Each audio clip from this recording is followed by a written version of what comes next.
From NBC News, this is NBC Nightly News with Tom Brokaw. Good evening. After the early arrest of Timothy McVeigh, the investigation of the Oklahoma City bombing has turned, as investigations so often do, into a tedious process of following thousands of leads, piecing together fragments of information. It was just 1 week ago. All the days seem to run together, don't they? It was just 1 week ago that the bomb exploded. So today at 9:02, a moment of silence.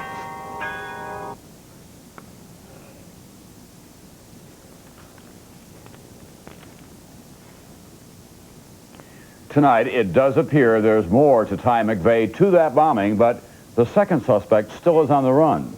Here's NBC's Robert Hager.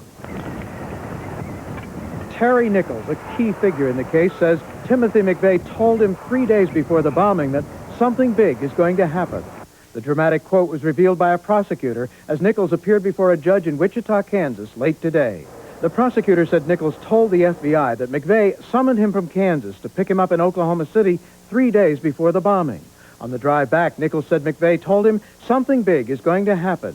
Nichols claimed he asked, "Are you going to rob a bank?" and that McVeigh only repeated, "Something big is going to happen." Nichols also said McVeigh told him, "If I don't come back, go clean up the shed," a storage shed where authorities believe explosives were kept. Authorities said Nichols did clean out the shed after the bombing. So far, McVeigh is the only one charged with setting off the bomb. At Tinker Air Force Base in Oklahoma City, a grand jury has already begun hearing evidence against him and issuing subpoenas for those with more information. The base is being used because the federal courthouse here is a mess after the bombing. More on McVeigh's getaway from the blast site to Perry, Oklahoma, where he was stopped by a state trooper 90 minutes later. Authorities have now driven that route and found it took them exactly 90 minutes. From the length of the drive, agents theorize McVeigh made his getaway directly from where the bomb was set to go off, and that his car must have been parked nearby. A handwritten sign found later left in McVeigh's car saying "trouble with battery cable" suggests one way he might have managed parking the car. Meantime, the FBI said of the still missing John Doe number 2 that he may not have a foreign accent, as some have said. He may have no accent at all. And in upstate New York, McVeigh's father and sister Jennifer were escorted from their home by FBI this morning to be brought to Oklahoma on word they'd try to get McVeigh to cooperate with authorities. McVeigh is being held in isolation in a glassed-in cell where authorities can watch him. Today, a judge declined to move the case out of Oklahoma City and declined to permit McVeigh's court-appointed attorneys to withdraw from the case, which means tomorrow he'll be brought before that judge for an emotionally charged appearance not far from the city where the bombing occurred. Robert Hager, NBC News, Oklahoma City. And today, as the funerals continued, so did the digging out and the remembering. NBC's Roger O'Neill has been there from the beginning.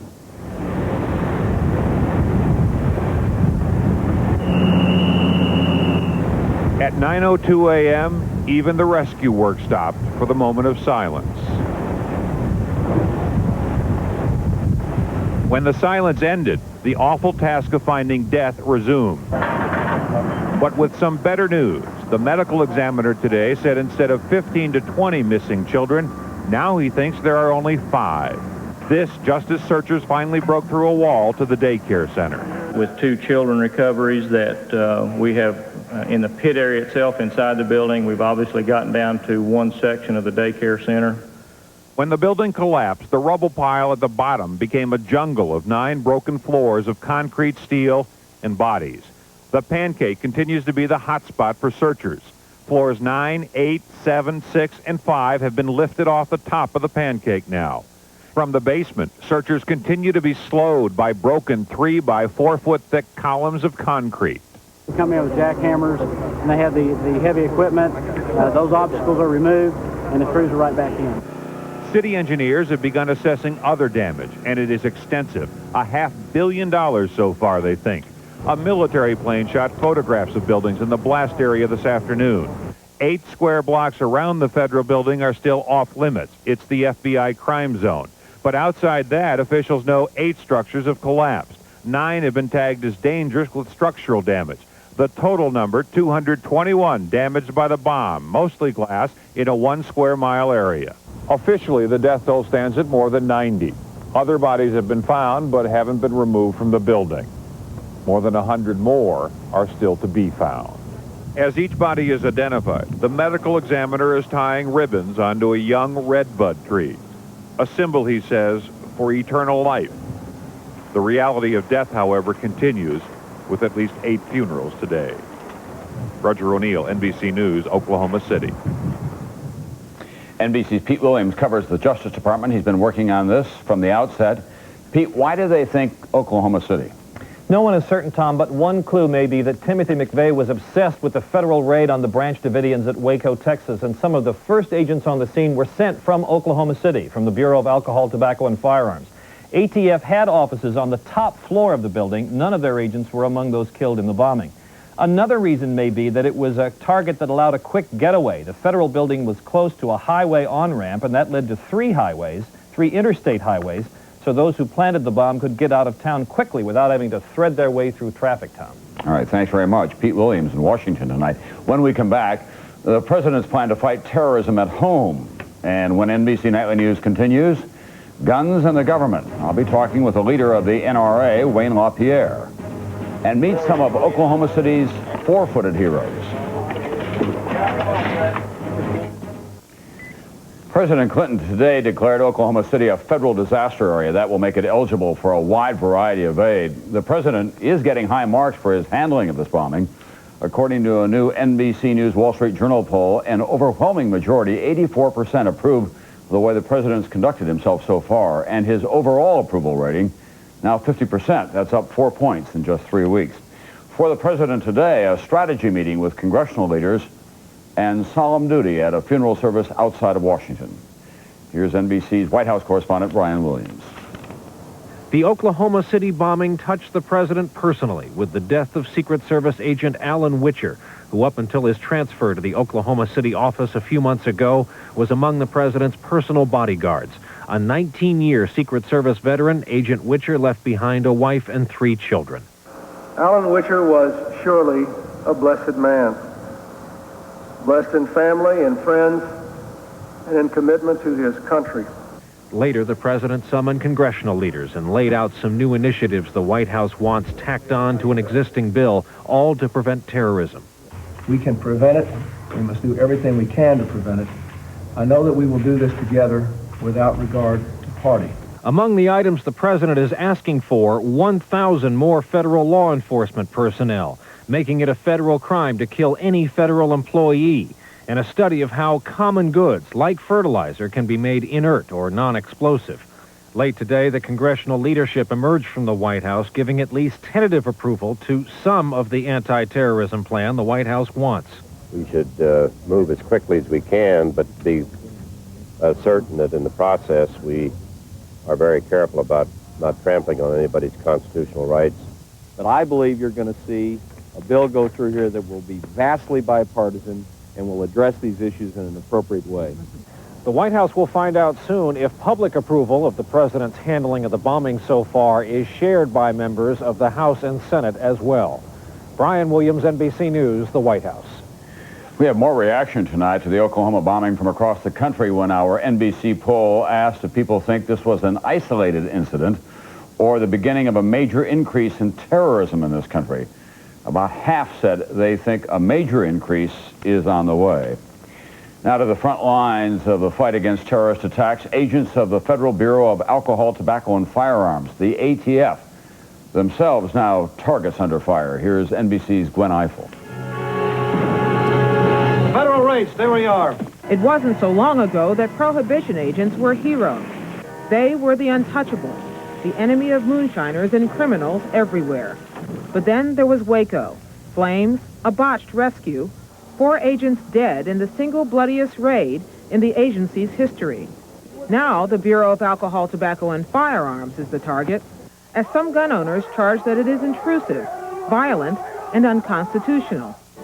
This was the scene in Washington last week on the 2nd anniversary of the Waco fire. The ATF and the FBI violated all 10 amendments of the Bill of Rights.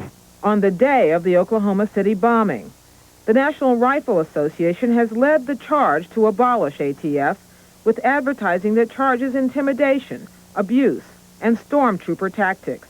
The Bureau, which has an annual budget of $375 million and 4,300 employees, is searching out guns, not criminals, critics say, a conviction that fuels the anger of militia-type groups now linked to the Oklahoma bombing. The ATF to the NRA is the very embodiment of this government tyranny. And then they're telling people that they have the right to be armed against that government tyranny. The ATF has had its successes, most notably its investigation of the World Trade Center bombing. But the White House does not want to escalate a war of words with the NRA while the Oklahoma tragedy is still so fresh. They think they can win a fight with the NRA, but later. Gwen Eiffel, NBC News, Washington. So what is the reaction of the NRA to all of this? Joining me tonight is the NRA's Executive Vice President, Wayne LaPierre, who is in Washington. Mr. LaPierre, in a recent fundraising letter, you referred to the ATF agents as jackbooted thugs with the power to take away our constitutional rights, break in our doors, destroy our property, even injure or kill us. Isn't that the worst kind of exaggeration? And doesn't it only add to the climate of fear in this country? Tom, I think there's a lot of overblown rhetoric, and I think we could all lower it a little bit. I mean, let me say the NRA has members out there in Oklahoma both as victims and rescuers, and we deplore the situation. I think what you have to look at, the NRA in January 94, joined with the American Civil Liberties Union, joined with the National Association of Defense Attorneys in asking President Clinton to appoint a presidential commission to look into federal law enforcement excesses. Not just one or two cases, but many. Now, nothing happened. We went down to the White House in January of 95 and again had a meeting asking for a presidential commission to get all this out in the open. If NRA is exaggerating, if the ACLU is exaggerating, it will be shown to the entire country.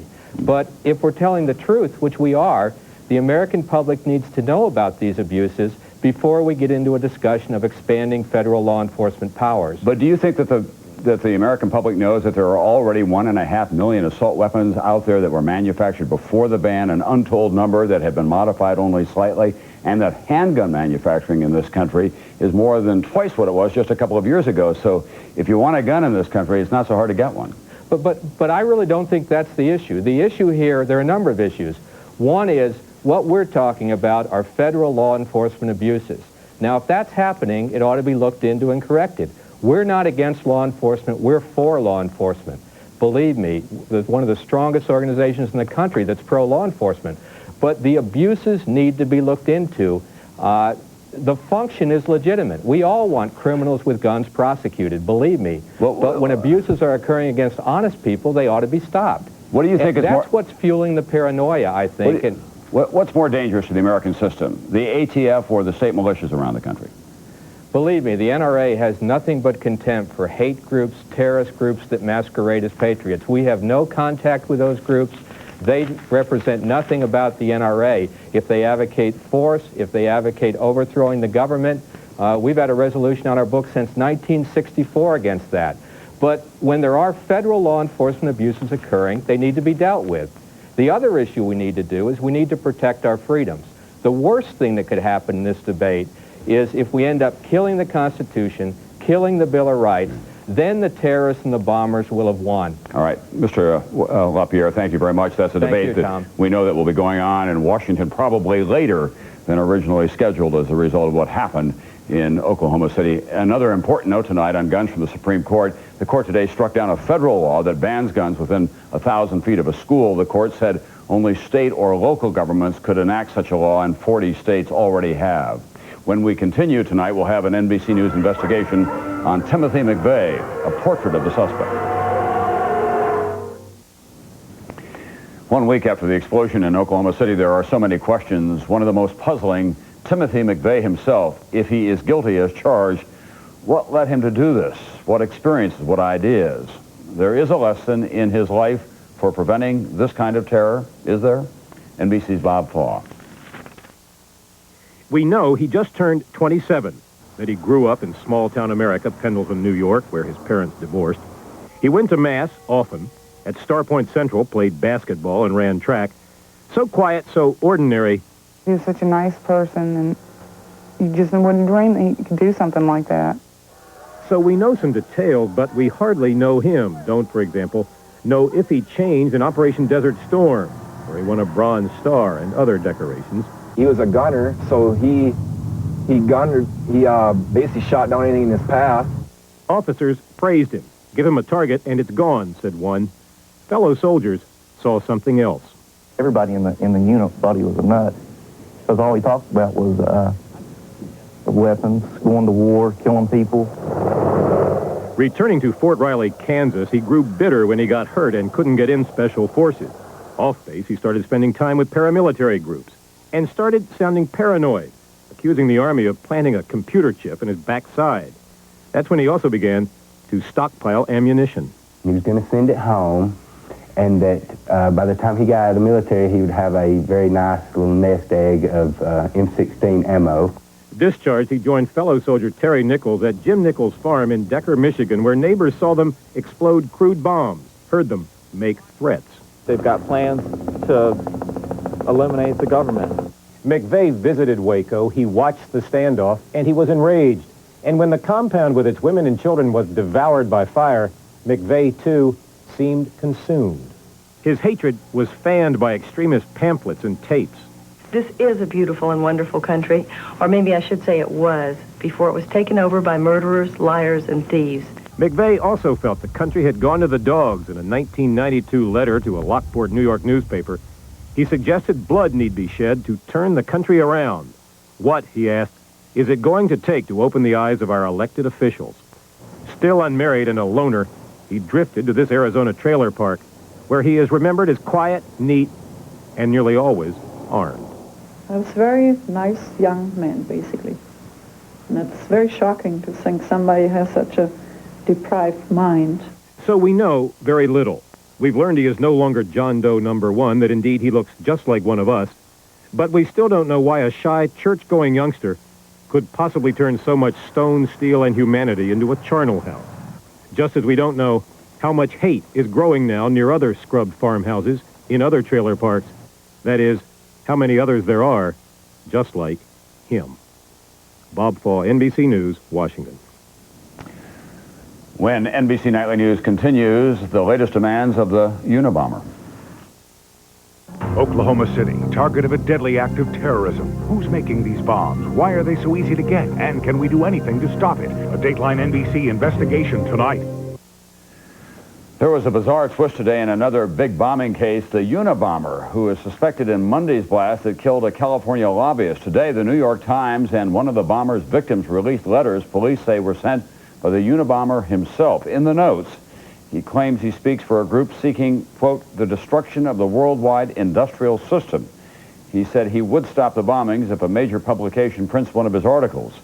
The New York Times said it might do that if the article has journalistic merit. The Unabomber, named for universities and airlines, his first targets. Health news tonight. Federal researchers say they have found evidence that tobacco makers have a strategy of hooking young people on low doses of nicotine in flavored brands of smokeless tobacco, then graduating them to more powerful brands. The tobacco industry is denying the report. There's a disturbing report tonight from a federal task force on child abuse, which found that at least 2,000 children, most of them under the age of 4, die every year in America from abuse and neglect. That's more than die in car accidents, fires, falls, or drownings. On Wall Street today, the Dow was down slightly. The NASDAQ was up. They are more than just man and women's best friends in Oklahoma City. We'll tell you why when NBC Nightly News continues. When something like Oklahoma City happens, there are so many teams trained and ready to go. Of course, most are prepared for natural disasters, earthquakes, tornadoes, or airplane crashes. But if it's a bomb, the object is the same. Find the survivors fast. NBC's Mike Betcher tonight tells us about who's best at that. This is about the pursuit of happiness, a dog's happiness. But canine contentment has been elusive since last Wednesday at 10 p.m., the last time a survivor was pulled from the ruins. Search dogs are trained to find the living, but there has been no sign of anyone alive. They get overwhelmed just like people do with the smell of death all around them. If you own a dog, you know that they exhibit a lot of emotions. Some people might disagree whether they are human emotions. They don't cry or laugh, but they do exhibit those emotions. And in this rescue, these dogs have run the gamut of emotions. Oh, you're a dog. Oh. No doubt about it. He is my child. Hunter is 3 years old, one of 24 dogs from 6 states now involved in the search. He and his handler, Bruce Spear, are part of the Puget Sound search team of Washington State. This is his first mission. Dogs are just like people when they are around deceased subjects. It depresses them. When Hunter finds someone alive, what does he do? He will find the subject and start going like this. And when he finds the dead, He'll stay in the area, but he will not bark. He'll get depressed. Ears may come down. And he's just not a real happy dog. there is, however, reward. Good dog. I want to be able to help any families that don't have a body to bury. It's real important. Still, there is that chance that Hunter will bark. A sign of... Local official says 3 people saw McVeigh in front of the building before the blast. Texas News 5's Marty Griffin is following developments tonight. Marty? Well, Jane, tonight the FBI says that McVeigh still isn't talking. In fact, he's declared himself a prisoner of war. The FBI says McVeigh has been so quiet, they are trying to convince his family members to fly to Oklahoma City to ask him to talk. His friend Terry Nichols is apparently doing his share of talking.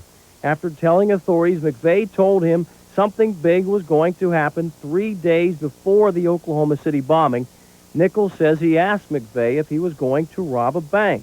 No answer. Nichols is being held in Kansas on weapons charges. In McVeigh's hometown in New York State, the newspaper there released letters from McVeigh written to the paper 3 years ago. Timothy wrote, "Do we have to shed blood to reform the current system?" And he's talking about the political system in the United States. He answered his own question. I hope it doesn't come to that, but it might. Federal authorities now know the Ryder truck with the bomb in it was in front of the federal building at least 15 minutes before the bombing. They also know that some bizarre writings.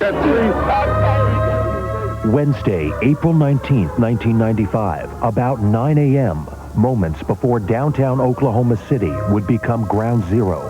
At the Alfred Murrah Federal Building, Jack Gobin in his 5th floor office was sipping his morning coffee. I had some rather thick things to read. I was catching up on mail reading for the most part. Outside, Anthony Cooper dropped his young son and wife Dana off at the building's daycare center, where Dana was the director. She was scheduled to leave on a flight out that afternoon, so I took her to the daycare that morning so I can pick her up that afternoon and take her to the airport. Witnesses would later report that 8 blocks away, a blonde crew-cut young man driving a yellow truck stopped to ask directions to the federal building. About a third of the building has been blown away. That is a bomb. It's a horrible big bomb. We've all seen the horrible aftermath from last Wednesday's bomb blast. But what happened at the exact moment of the explosion? Inside Edition has consulted with the building's architect, an explosives expert, and some of the best computer animation people in the country to bring you a perspective of the bomb blast you've never seen before. They ask us to make the building bomb resistant in terms of the structure, mechanical systems, etc., as opposed to bomb proof, and there's quite a difference. The Alfred P. Murrah Building, seen here in this computer graphic by Engineering Animation Incorporated, was built in 1974, before terrorism became part of the American vocabulary. Security was important in the building's design, but not of paramount concern. The 9 stories of concrete and glass housed offices for 16 federal agencies, all destroyed by a 2-ton bomb made of fertilizer and diesel fuel. What does a 4,000-pound bomb do? It literally destroys it. It crushes, compresses, mutilates, and pulverizes anything within its close proximity. Was it bigger than the bombs used in Iraq? A Scud missile launched by the Iraqis carried approximately an 800-pound warhead. Imagine that being a 4,000-pound warhead launched against a military emplacement. It's beyond comprehension. Still, Ken Waltz knows. When that bomb exploded in Oklahoma City, what went on inside the federal building? Instantaneous chaos. Instantaneous mass pulverization of everything on the lower levels. The upper floors, in a microsecond, would have pancaked upon one another. If someone would have been in close proximity to that vehicle at the point of detonation, when it first went off in a millisecond, 1/1,000,000th of a second, probably would have vaporized, literally. And the debris from the explosion, as dangerous as the bomb itself. They had a matter of tons and tons of concrete and glass and steel and wiring and office equipment, whatever was inside that building, coming upon them at a speed of probably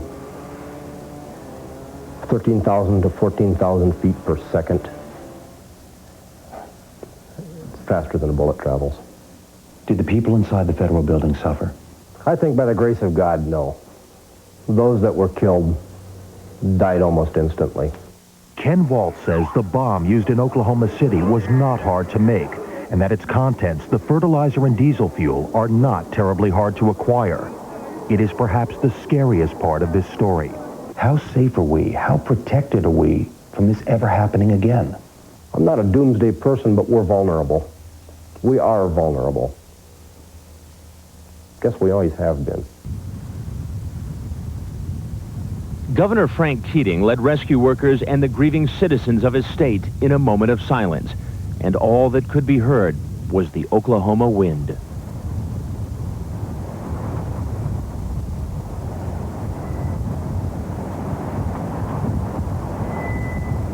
And then came the peal of church bells across the city, across the state, and across the country.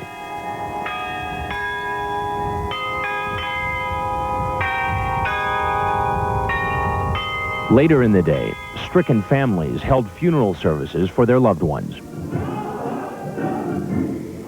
Among the 8 different services today, the final rites for 5-year-old Aaron Coverdale and his 2-year-old brother Elijah. They were in the daycare center. Some bright lights burn real bright and they burn out quickly, but if they do what God willed them to do, they've done their work. And so let them rest. And let us heal, and let us rebuild. God bless.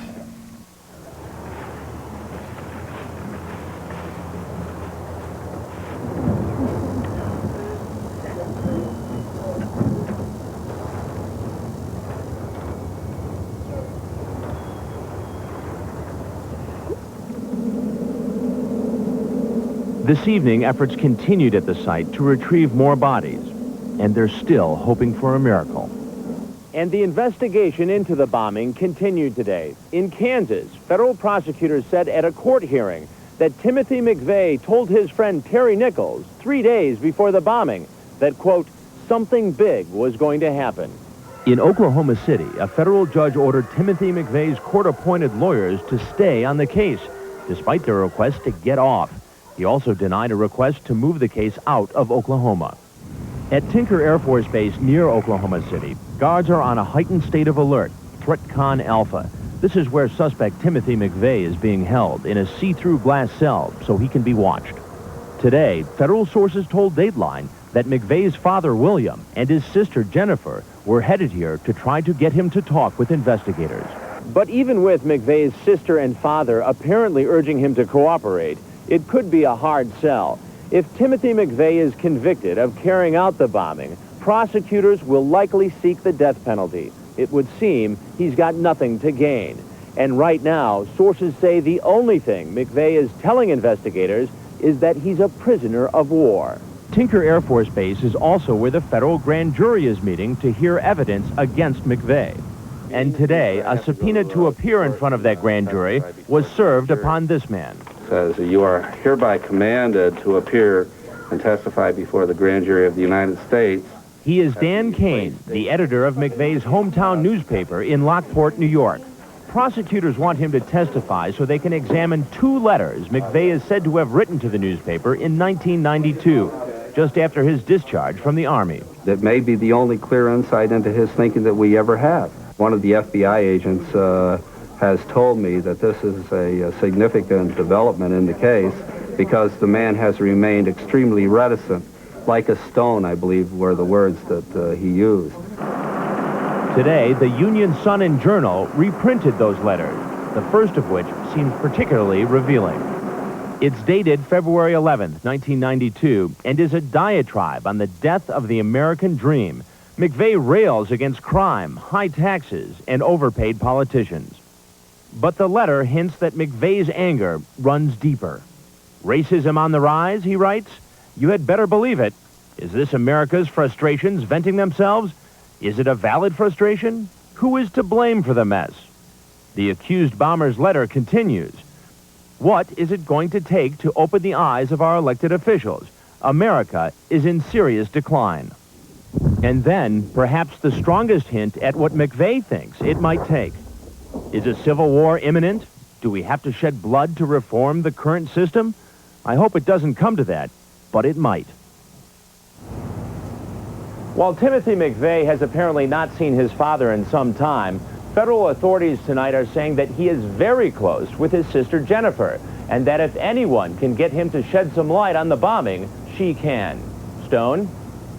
Thanks, Chris. The death toll in Oklahoma City has been climbing all day, and here now is the latest count of those confirmed dead, those injured, and those missing.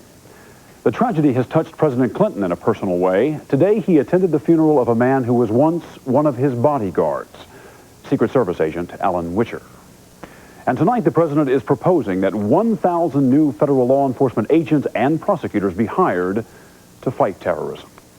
And now the case of...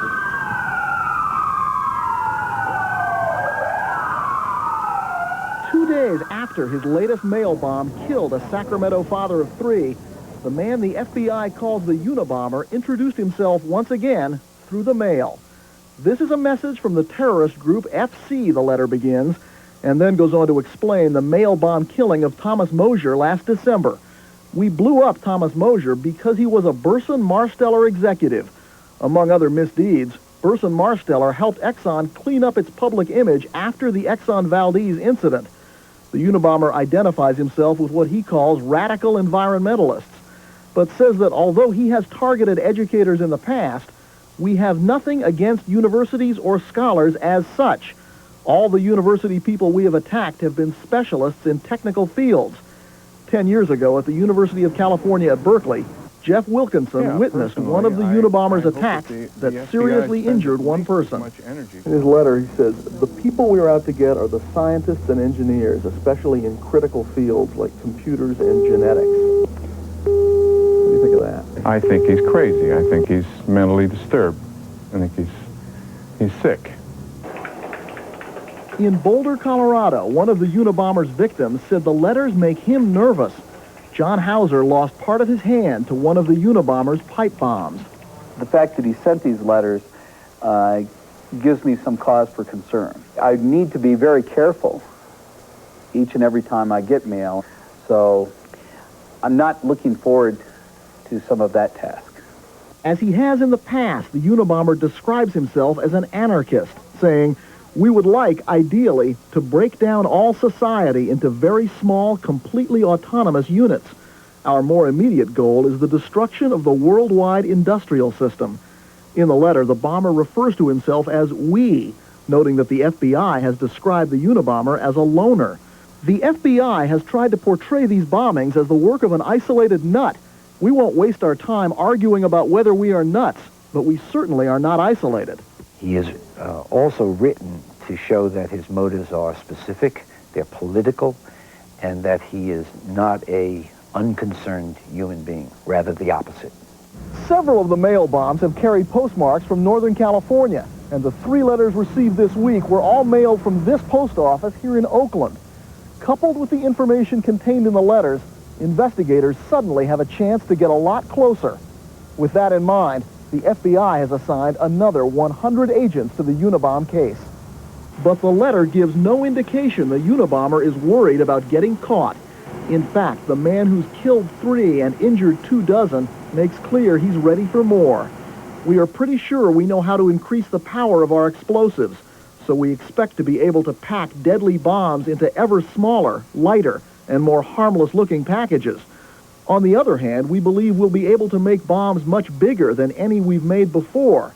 And as for the federal task force that's searching for him, the Unabomber says, clearly we are in a position to do a great deal of damage, and it doesn't appear that the FBI is going to catch us anytime soon. The FBI is a joke. But he also offers a deal. The Unabomber promises to stop his killing if a major national newspaper or magazine will publish an article he has written. Personally, I think that's just blackmail. I don't think people should be allowed to speak because they go and blowing up people. Encourages other people to do the same. It's a bad idea. It has been 17 years since he started. Now, the Unabomber says in his letter, anyhow, we are getting tired of making bombs. It's no fun having to spend all your evenings and weekends preparing dangerous mixtures, filling trigger mechanisms out of scraps of metal, or searching the Sierras for a place isolated enough to test a bomb. I can't get inside his mind. I hope to God that he wants to stop. It's really so undeserving. It's so inhuman. Also released today, a letter the Unabomber sent last week to a Yale professor who was badly injured by one of the mail bombs back in 1993. The bomber taunted his victim, calling him a techno-nerd who was, quote, dumb enough to open an unexpected package from an unknown source. Still ahead. Are you talking with anyone about this, or is this the first time you've had a chance to talk to someone? The people of Oklahoma City helping each other heal after enough hurt for a lifetime. Plus, is Dean's death an accident? No, Dean was murdered. He lost his son. Production or publication of that product. We are certainly aware of the publication. It is not distributed on, it is not permitted to be distributed on base. And some would argue with good reason. Besides railing against the federal assault on the Branch Davidian complex in Waco, against gun control in the United Nations, it prints tactical articles on clandestine communications, offers manuals on how to spot informants and launder money, and publishes letters seemingly from Special Forces members like this one. Quote, our government is getting out of control, and the first time we're given a mission to disarm the citizens of this country, we're going to desert and join whatever guerrilla movement demonstrates its fighting to restore the principles this country was founded on. General J.T. Scott is commanding general of all the special operations units in the U.S. Army, including the Special Forces. Have you instituted any kind of an investigation of the resistor, or is anybody else at the Department of Defense, to your knowledge? To the best of my knowledge, no one has instigated any sort of an investigation into it at the present time. How would you characterize this publication? Well, I'd start by telling you that I'm put off by a lot of the material that's in it. I would characterize it as singularly unhelpful to debate now or whenever in the country. But General Scott says there is no evidence that the resistor is being put out by servicemen on government time with government equipment. And unless it publishes classified material, advocates the violent overthrow of the government, or violates other federal laws or regulations, he thinks it's probably legal. Let me read you an excerpt from the resistor. Okay. Quote, if you're not a member of a non-state approved militia, join one. If there's none where you live, form one in secret. When the time comes, we will find and assist you. It strikes me as sort of an extreme statement to be circulated among the Special Forces of the United States. Well, we don't know who it's circulated by or to. No. You don't have any idea? No, I don't know who it's circulated to or by. I'll tell you this. If everybody out there who says they are or were in Special Forces actually were or are, this would be a heck of a big outfit. So, you know, I don't know who writes it, don't know who reads it. And you haven't tried to find out? No, I really haven't. Why not?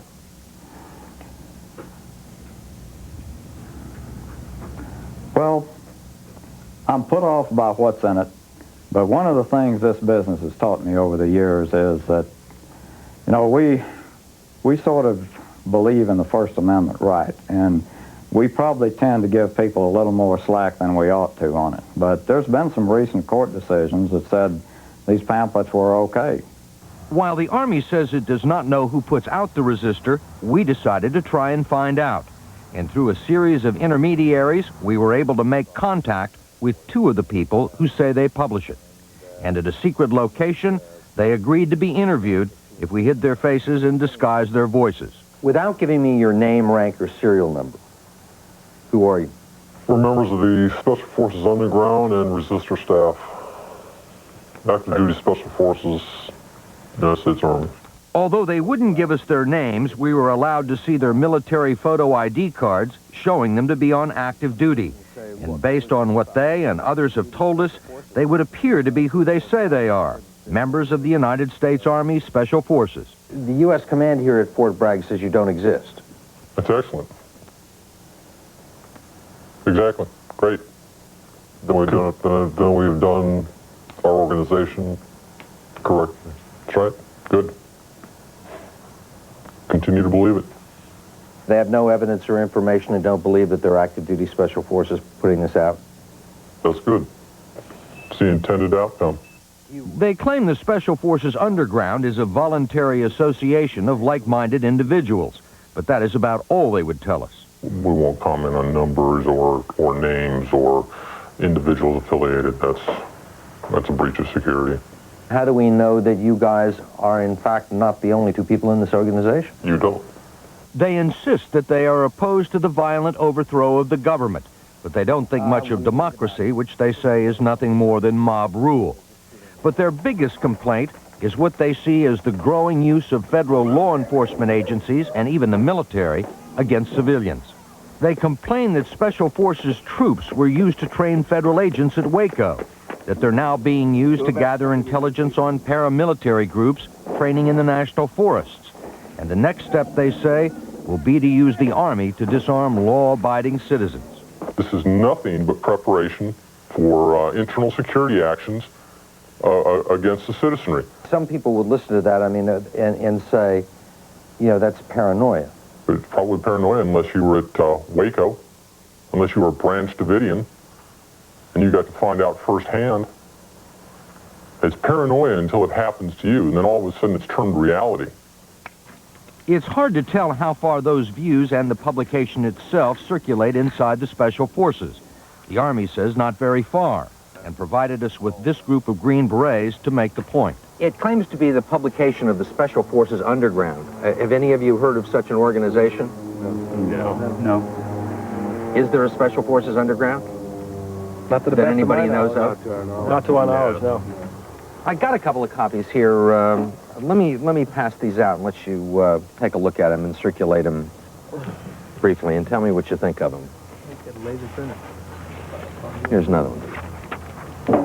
It appears that somebody is writing this that has some knowledge from a military standpoint, and that's what comes out to me. As far as the articles that are in here and the gist of what they're saying, I really don't have an iron in that fire, okay? Is that particular fire burning in the U.S. Army? Is it burning in the Special Forces? I don't believe so. No, categorically, absolutely not. I think majority of these articles tend to be funny. They are humorous to me, but I don't believe in what they're writing. We talked to a bunch of active duty, in uniform Special Forces people. Many of them characterized the publication as something put out by the lunatic fringe, is what some of them referred to. I think that's probably how the King of England referred to some of the colonialists as part of the lunatic fringe. How widely held do you think are your views in the Special Forces? We're not concerned. We're not concerned with how widely those views are held. You don't care? No. Does it offend you to be called the lunatic fringe? The rantings of the irrational do not concern us. No, I'm not really particularly concerned what anyone out there thinks of me. What were your feelings about Oklahoma City? Feelings in regard to what? Feelings in regard to the method. We're opposed to the method. If in fact that was a message being sent, that's the wrong medium. Am I concerned about the people that died there? As much as I'm concerned about the people that died at Waco. No more, no less? No more, no less. Well, I'm not going to sit here and tell you that we don't have somebody out there who slipped over the edge. What I'll tell you is this is pretty much a self-policing organization, and Weird Harold doesn't have a place on a 12-man team. But your men are trained to blow up bridges, they're trained in counterinsurgency, they're trained in counterterrorism. These are the most sophisticated soldiers in the world. The idea of a couple of them going off the reservation, even one or two of them, is a pretty scary thought, wouldn't you think? Well, sure, and that's why we go to great lengths with our selection, assessment, and training of these people to minimize the risk that somebody will go off the deep end on you. Is it possible that there could be somebody, as you label them, a lunatic fringe operating? Absolutely. I mean, that's, you just can't discount that. But I'm not aware of it. That's the trouble with the lunatic fringes. You don't know if the lunatic fringe is out there. You don't know where they are. You don't know that they're lunatics until they act.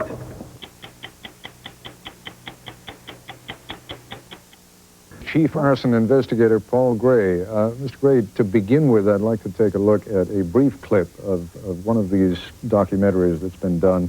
This one is called Waco 2, The Big Lie Continued. Would you run the tape, please? The tank then goes to the side.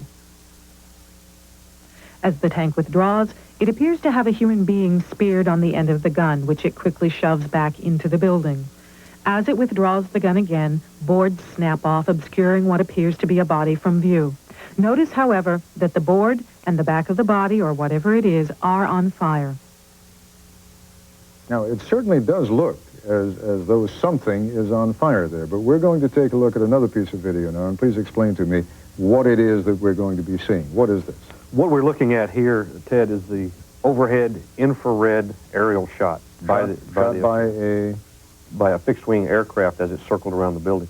You're looking right there at the exact scene she was just showing. You'll notice that the heat from the tank's engine in the rear shows white as an indication of heat. You'll also notice that there is no heat at the front of the tank as it makes contact with the building. This is actually a part of the building that you're seeing that they say looks like a body impaled on the front of this tank. Do you have any explanation for what clearly looked like a flame that was surrounding that, whatever it was, board body? Reflected light. All right, there goes the tank. There's the white exhaust.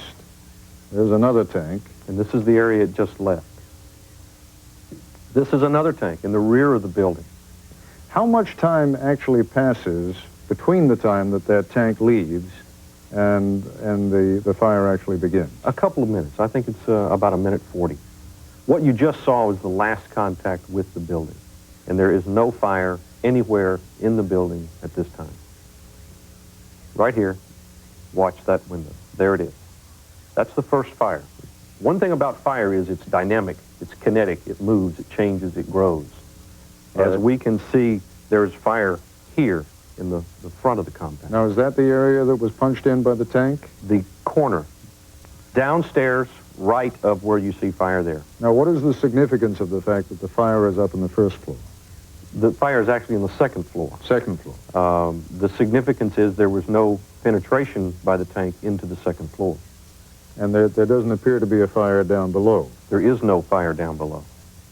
How does any of this prove that the tanks, for example, did not shoot a flame into the building, or that the tank didn't cause some tiny fire to ignite, which simply took a couple of minutes to get going?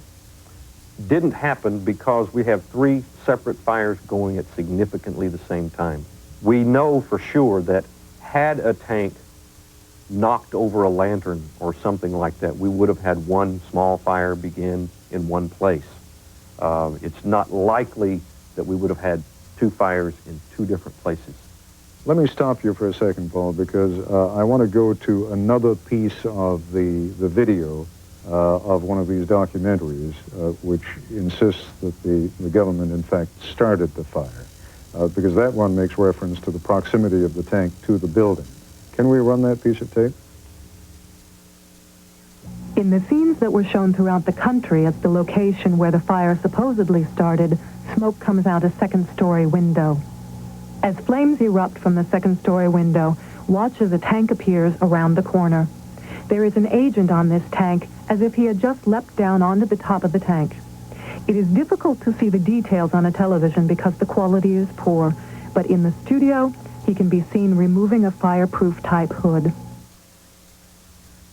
All right, now it does look as though that tank is very close to the building, right? And indeed, she's talking about the same thing you were talking about, fire starting the second floor.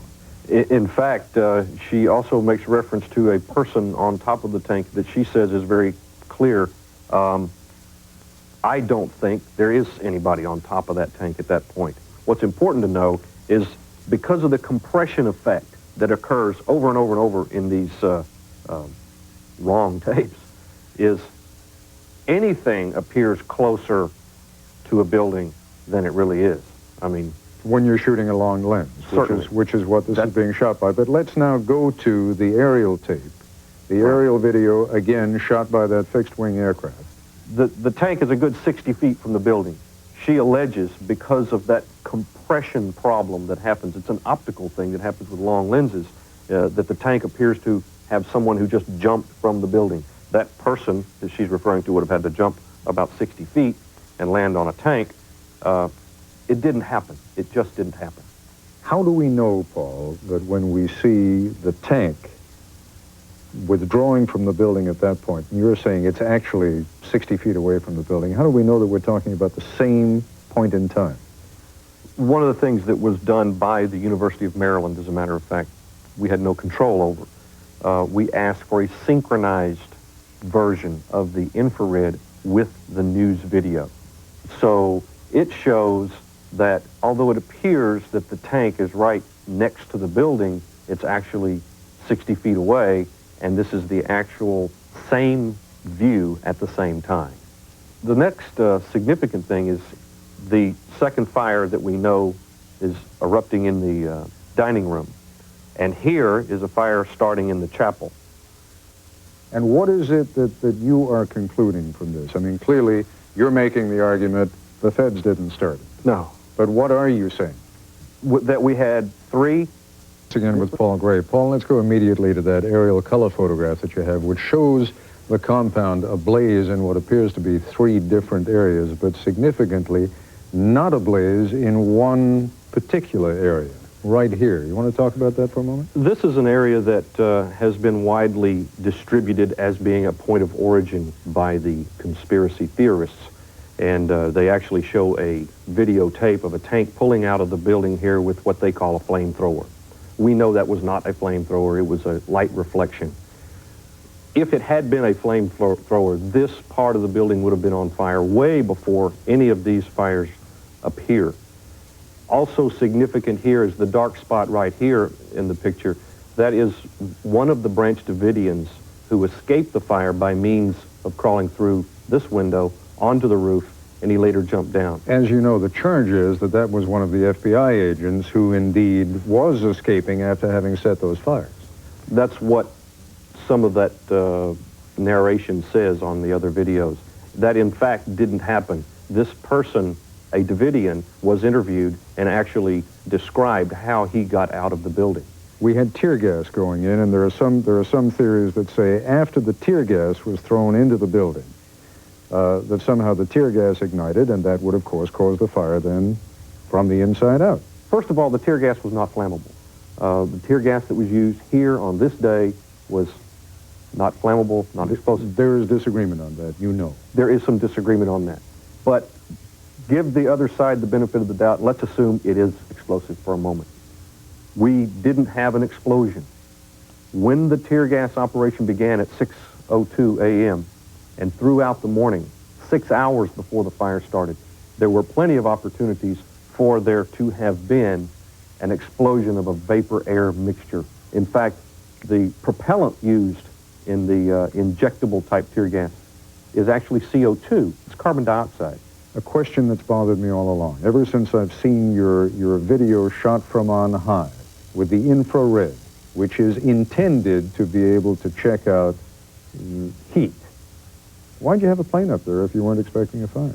I assumed, and I really don't know. You'd have to ask the Justice Department, ask the FBI, why did you have infrared?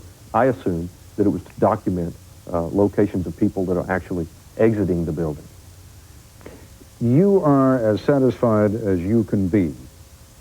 And I don't mean to be melodramatic about it, but willing to raise your hand and take an oath? I mean, you're that certain that the fires began on the inside and that they were set by the people on the inside? Absolutely. You know, there's only three things we can say about a fire, any fire. It's either arson, it's accidental, or I got to say, I don't know. I'm not to tanks breaking into the building and waves of tear gas attacks. The reports of child abuse that were used to justify that decision are still at issue, still in doubt. But there is a world of difference between what were clearly judgment calls after 51 enormously stressful days and the charge that federal agents knowingly, deliberately set fire to a building with 75 men, women, and children inside. The evidence to support that charge has yet to be convincingly set forth. The evidence against it is substantial. That's our report for tonight. I'm Ted Koppel in Washington. For all of us here at ABC News, good night. For information about Nightline on America Online, call 1-800-772-4222. For videocassette inquiries, call 1-800-913-3434. The price is $29.95, plus $4 for shipping and handling.